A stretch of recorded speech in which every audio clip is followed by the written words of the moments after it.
Let's stop. All right. This is the last of the notes for this chapter, which just seems surprising because we're not having a test on Friday. Today's Monday. So, what are we going to do in between there? Well, and these really aren't notes. It's not going to hit in the whole period. I'm going to give you the last kind of reactions that we haven't talked about yet. Well, tomorrow we'll do another worksheet. All right, and this time you'll be doing it on your own. You get to use your notes, but you won't be able to work together. Wednesday's a double period. We'll do a lab for that day. Thursday we'll review, and Friday we'll have a test. We actually have some wiggle room in there in case we do have a delay or something like that. I can still get the test by Friday, I think. All right, because there's actually an extra period in there. All right, so the last of the types of reactions we're going to talk about, we've already mentioned. What have we seen before? Just a little bit of a review, so we all are good with this. You should recognize by now these kind. What kind are they? Composition or synthesis reactions. You can have these kind. What are they? They are not. You can see, it's a funny thing. You see, you're not looking. I didn't do them in order, and all of a sudden, you're expecting something. You're calling it. That's a replacement. It's a replacement. And the replacement reactions could be AX plus Y. You could replace the negative ions too. What's this guy? Decomposition. All right, now these guys are replacement. This guy has the same word in it, double replacement. Probably going to be similar, and it is. A double replacement or exchange reaction looks like this. No surprise. This is one of the easiest ones to do. These are the easiest, I think, the easiest ones to do right now because you don't even have to worry about something that you normally do have to worry about and will have to worry about when we get the chapter on solutions and precipitates and stuff like that. For right now, you're going to assume every problem I give you just works. Okay? So if I give you AX plus BY, it's automatically, no matter what, going to give you AY plus BX. In reality, we're going to learn eventually when we get to that chapter, after we get to solutions and suspensions and stuff like that, we're going to learn that you have to look up the solubilities of these guys and see which ones produce precipitates, and we'll learn about that. But that's basically what's going on here. Let me show you my demo. These kind of reactions, a lot of times, are precipitate reactions. You've seen precipitates before, right? I can't even use this. You've seen a precipitate before. This is some silver nitrate. You've used this before. Turn that light on for a second. You've used silver nitrate before. It's the stuff that gets on your hands, turns your hands brown. I told you, I warned you about that. I'll pour a little in here. It's a clear solution. Okay, it's usually in a brown bottle, and it usually has a stopper like this on it when you guys use it. Now, this also is a clear solution. A lot of people don't get that right when they're doing their observations. This is clear, and this is clear. They're both clear. This guy's clear and colored. He's actually pink. This guy's clear and colorless. All right, but they're both clear. What happens when I put the two together is what you've seen before a bunch of times. You get a precipitate. Okay? And I'll pass this precipitate around a little bit. At first, it just looks cloudy. If I let it sit for a little bit when I go to pass it around in a minute, it will actually have settled to the bottom. So you see both parts of it. It's an insoluble solid formed from two clear solutions. That's what a precipitate is. You get that light from it again. All right, this is the demo I just did. I've done a demo, by the way, if you haven't realized this. Every type of reaction, composition, what do? I burned iron, burned steel, Fe plus O2. Decomposition, I did a couple, but mainly I did the water, decomposition of water. A lot of them under replacement, sodium in the fume hood, right? Remember that? And today, very simple one, it's the precipitate. We've seen a bunch of those before. This is a reaction, but I need you to start, because this is so much longer to fit on one line. Start way over, even beyond your margin on your paper. These are the two things I added together. This was the silver nitrate, and this was the cobalt chloride. I put these two guys together, you just saw what happened. I got a precipitate. Evidence of a chemical change. You get this on a test. I think it's one of the easiest ones on the worksheets on a test because they're just going to switch places. And you don't really have to worry about it. Now, in the future, you will, but for right now, you don't. So what are you going to get from silver nitrate plus cobalt chloride? I don't even know if I haven't finished. I don't. Silver chloride plus cobalt nitrate, right? You just switch the places around.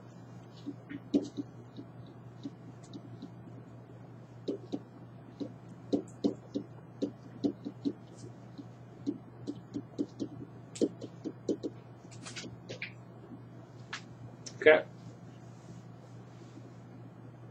All right.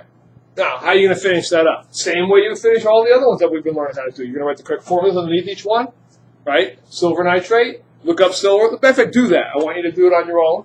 See if you make little mistakes you're making here even now. You're going to have to look up silver. You're going to find right away you don't know his charge because it's not one of the easy ones to predict for the simple group 1, group 2, or group 6 or 7. You're going to have to use the common ion sheet I gave you. And when you do that, you're going to find that cobalt's there too. All of the guys there except for chloride, you got to have to use that, even nitrate for the polyatomic ions.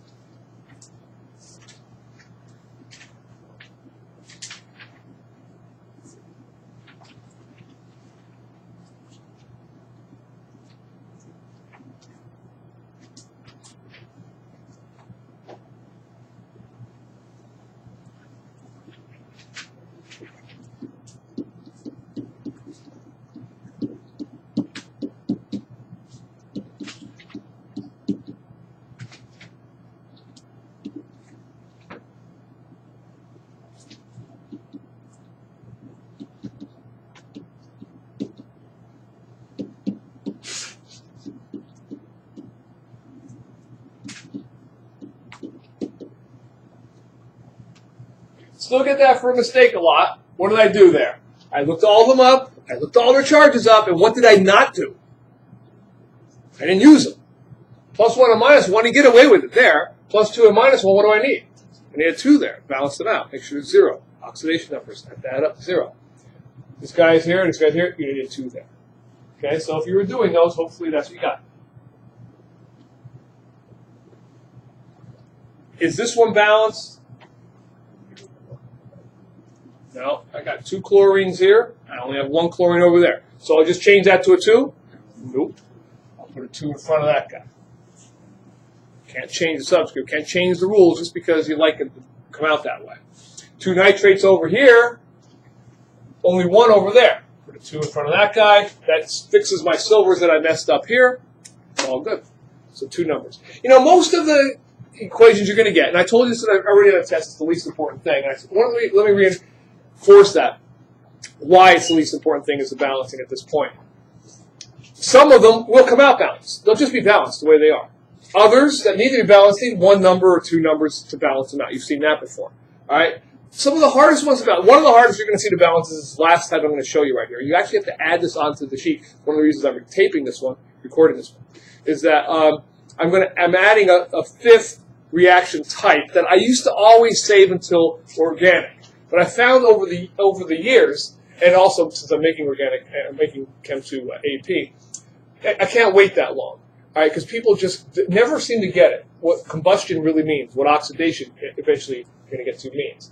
And so I wanted to stress it even starting now. So you're going to be adding something on. Keep taking the notes the way you are. I'll tell you where to write the stuff you're going to be adding into your worksheet, your common ion sheet. All right, you're going to add something onto that. Everybody good with this though first? Double replacements. I don't care what I give you at this point. You don't need to look it up. You will eventually. You know what you have to do? You have to use the solubility chart, look these guys up, and make sure you actually get a precipitate from this reaction. I'll show you how to do that when we get to that chapter. But for now, let's go on to the last type of reaction. Combustion. Okay? So we've had synthesis, decomposition, replacement, exchange, or double replacement, and now combustion. Now, the reason I go over this is because I'm always shocked by the fact that you guys don't know what I mean when I'm talking about. Well, we've done it multiple times now in Chem 1 already. It's only halfway through the year, and we've done this multiple times. We have burned things. I started the very first week. I burned sugar. That's a combustion reaction. I just heated the sugar up high enough to get it to combine with the oxygen here. Combustion. I burned magnesium. You guys did it yourself. I did it as a demo. You did it another time in a crucible. It's that stuff when you held it in the flame, and with the tongs, it got really bright, burned, right? You've all remember that. You did it like, I think 3 times, because you also did it when I was having you do ionic bonds to make something you could do a Lewis structure for. And we also did it for weighing them one time. I did it just last week. Well, before Christmas, not last week, but before Christmas. What did I do? I took iron, I put it in a jar of pure oxygen. I showed you how I made the oxygen back there, and it burned. What is combustion? It's just basically combining with oxygen. That's what it is, for the most part. There's a slight difference between what oxidation really is. All oxidations aren't necessarily combustion reactions, but all combustions require oxygen. They have to oxidize. All right? So here's what it looks like. A combustion reaction, by the way, I can burn a lot of different things. I'm going to concentrate on burning hydrocarbons, all right? Because that's why this came up it comes up in Chem 2. Chem 2 talks about organic. If I burn a hydrocarbon, I get two products, carbon dioxide and water. That's it. Two things if you do it completely, complete combustion. You can also get incomplete combustion, you get different products besides that. But if you burn it completely, which is all I care about right now, burning it completely, you're going to get carbon dioxide and water. And you may remember the day I did that, burning of sugar, like talking first week of school, I just heated this up in a test tube, heated up some sugar in a test tube, completely dry. When I passed it around, you notice water condensed around the outside. Why? Because when I burned the sugar, C6H12O6, which is carbon, well, I actually had oxygen in it as well, it just gave me two products, basically, carbon dioxide and water. And water was one of them. All right, but I'm going to stick with simple hydrocarbons like this. Now, that CXHY, this is why, explains why I never used to do this as part of Chem 1. Because it's really organic to be able to name. You're not going to be able to name these guys yet. I got to teach you how to name them. They have a very simple naming system for the easy ones, but it gets really complicated for the hard ones. You probably know some of them. What comes out of this pipe here when I turn my gas jet on? What gas comes out of there? Well, what comes out of the gas in your gas grills? Propane, right, propane. It's what the pros feel when they get hurt. Propane. There you go. Propane. You've heard of propane, right? Okay. Have you heard of this one? This is my demo for this one. What am I burning here? What is in this? What kind of a lighter is this one? Come on, all you smokers. April, keep going. Paris, don't you smoke? What's wrong with you? Come on. All right. Come on, somebody has to know what this kind of a lighter this is. What's that? No, methane's coming out of these. These come out of these pipes. But that's actually a good guess. Methane, propane. It sounds like it. Really? A butane lighter? Never heard of butane? Yeah. Okay. Well, those are all organic names for hydrocarbons. All right, and we're going to learn how to name all of those in Chem 2. And I normally save this. So here's what I'm going to do on this test and for these worksheets. When you have to do these, I will not. There's only going to be one on the. I'll guarantee you only one on the test, and it will be separate from the other ones. All right, and I'm not going to have you name it because you don't know how yet. All right, I'll do as an example. The first one I'm going to do it's going to be methane, and I'm going to do another one's going to be butane that I just did there. But you won't have the name, so it will be slightly different. Okay, I'll do that example in a second. But I want to point something out to you. First of all, you need to put this guy underneath your fourth reaction, which was exchange or double replacement reactions. You have to fit this guy. There's very little space there, but fit him in there. The last one, because I just added him this year for your sheet. Okay? So add that guy on there. Now, right underneath, now you're not listening to me, right underneath where it says double replacement or exchange reactions. There's only a very small space there underneath double replacement or exchange reactions before you get to the activity series. Okay? I wasn't planning on doing this, but I decided to add it this year instead of doing it. Again, we will, of course, see it again in Chem 2. So under replacement or under double replacement or exchange reactions, just write that formula down next to combustion.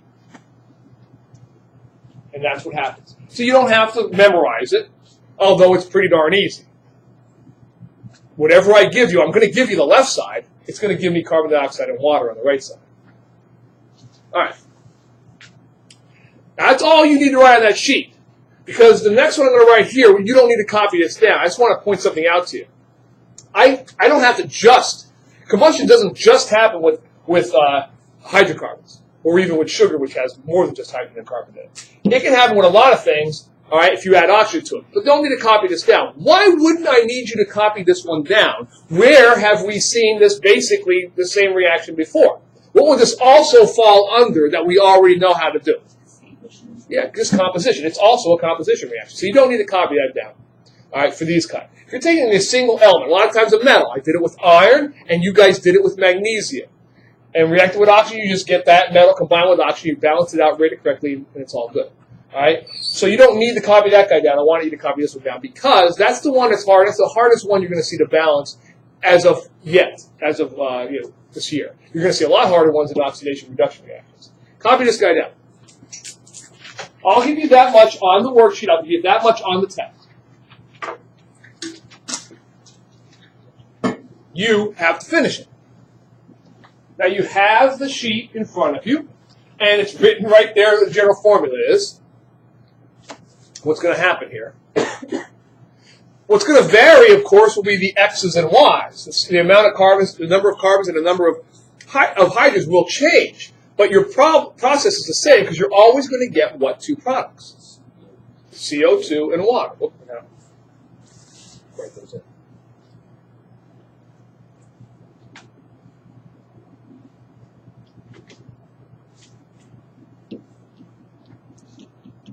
And that's every time, people. It doesn't change. You don't change the formula of CO2 because you want it to be something else. You don't make water now going to be H4O because you want it to be that. H4O2. That's what people want to do. Look at it. CH4 plus O2. I don't care what's over here. The next one I'm going to do is going to be C4. It's going to be butane. All right. You always get these two products, but then you've got to balance them. And that's why this one gets a little bit harder. Okay, let's try balancing this guy. This guy's not too bad. How would I balance him? 1 carbon, 1 carbon. No problem. 4 hydrogens, 2 hydrogens. I'll need a 2 there. Right? Yeah. Ah, be careful. I got 2 options here. How many do I now have over there? So what do I need in front of here? What'd you say? 2. Absolutely. Okay. All right. Sometimes people don't realize there's options here and here. You got to add them both up on that side. That gives you 4 on this side. So you need a 2 in front of that guy. So there you go. That's all you have to write. You say, well, don't I have to put the names underneath all these? Absolutely not. Not this time. Because you don't know how to name the organics. I'll give you another little hint about these. What have I already talked about? What do we say is in my lighter? Butane in the lighter. Methane in that our gas burners, our Bunsen burners. Propane in your tanks, your gas grills. What's in your car? Think. Something else. Yes, gasoline is in your car. What do you think's in gasoline? Gasoline is actually a mixture of a bunch of different things, one of which is probably a variety of, also sounds like methane, propane, and butane. Octane. You ever hear of high octane? Octane gasoline? Right? Octane. All right. How many carbons do you think are in octane? 8. Yeah. How many carbons do you think are in pentane? 5. Yeah. That's what you're going to learn in Chem 2. It's really not that bad, although, like I said, there's a lot more to it than just that. Anyway, so let me do the butane one. This is the butane one. C4H10. Notice it's a pretty large compound, C4H10. Oh, by the way, I just realized something. You guys already did one like this. You just didn't know it. It was already finished for you. Remember the candle lab. Remember the Alamo. Remember the candle lab? You do?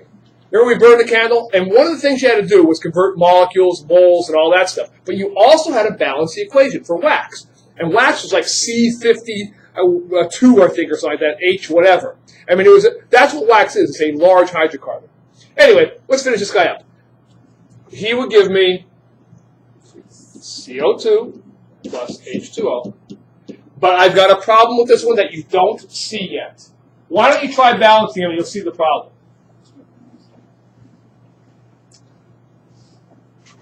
Try balancing that guy. It's not as simple as you think.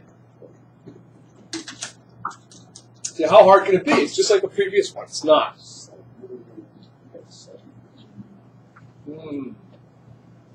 Let me show you what's going on in most of your heads as you're starting to do this, I hope. You got 4 carbons. I hope you started with the carbons, and you said to yourself, okay, there's 4 carbons. Everybody's good. I got 10 hydrogens. Okay, I've got 2 over there. I'll put a 5. 5 times 2 is 10. 10 hydrogens, 4 carbons. We're good. Almost done. 2 oxygens. How many on that side? That's my problem. How many oxygens are on that side? 13. 5 here. And 4 times 2 is 8. So 8 plus 5 is 13 oxygens are on that side. Well, that wouldn't be bad. I mean, if this was just O, I could just put 13 in front of it, I'd be done. Okay? But it's not. It's an even number. So the only way I could balance this is by putting 13 halves. Does that look okay to you? Well, it is and it isn't. Theoretically, that works. 13 halves times 2 gives you 13 O's, right? Okay, so theoretically that works. Problem is, we don't usually allow fractions, as you guys probably never seen me write one before up here, right? We don't allow fractions, usually, although there are exceptions when we're talking about how many moles of it we need. So, does anybody have a way I can make these all whole numbers so it balances out with whole numbers? Look at right now I've got 1, 13 halves, 4, and 5. What can I do? I have big numbers for it, but I don't think it's right. No, well, maybe, well, it depends. What would you want to do in this case? What do you think? What do you think? Not times by 2. Yeah, exactly. Times it by 2. If I times this guy by 2, won't he be a whole number then? Yeah, I times everybody by 2 in order to keep the ratio the same. 2, 13, 8, and 10. So I told you, these are the hardest ones probably to balance when you get ones like that. Because you not only have to balance it, but then you have to make sure it's all in whole numbers as well. Okay? And we actually saw something similar to that when we had empirical formula things. Okay? And that's what your final answer should look like. Look good? All right. Your homework is on the board.